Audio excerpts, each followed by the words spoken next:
দাঁড়িপাল্লার প্রচার গাড়ির কাছে আগুন জ্বালিয়ে ভিডিও ধারণ, যুবককে কারাদণ্ড।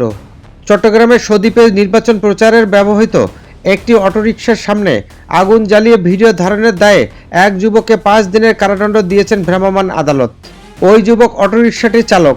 গতকাল শনিবার রাতে উপজেলার মগধরা ইউনিয়নের 3 নম্বর ওয়ার্ডে অভিযান চালিয়ে সহকারী কমিশনার আব্দুল আল মামুন তাকে এই কারাদণ্ড দেন। দণ্ড পাওয়া যুবকের নাম তাফসিরুল ইসলাম। তিনি মগধরা ইউনিয়নের বাসিন্দা।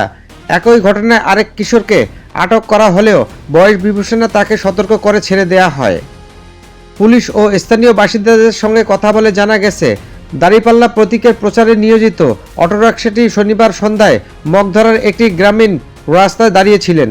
এ সময় অটোরিকশার চালক ও সহকারী গাড়ি থেকে নেমে রাস্তার ওপর কিছু খড়কুটো জড়ো করে তাতে আগুন দেন। পরে তারা আগুনের ভিডিও ধারণ করেছিলেন। এই সময় স্থানীয় বিএনপি কয়েকজন কর্মী প্রচার গাড়ির পাশে আগুন জ্বালানোর কারণ জিজ্ঞেস করেন। এক পর্যায়ে ওই দুজনকে আটক করে পুলিশ ও উপজেলা প্রশাসনকে খবর দেওয়া হয়। এরপর সহকারী কমিশনার আব্দুল আল মামুন ভ্রাম্যমাণ আদালত বসিয়ে দুজনকে জরিমানা করেন।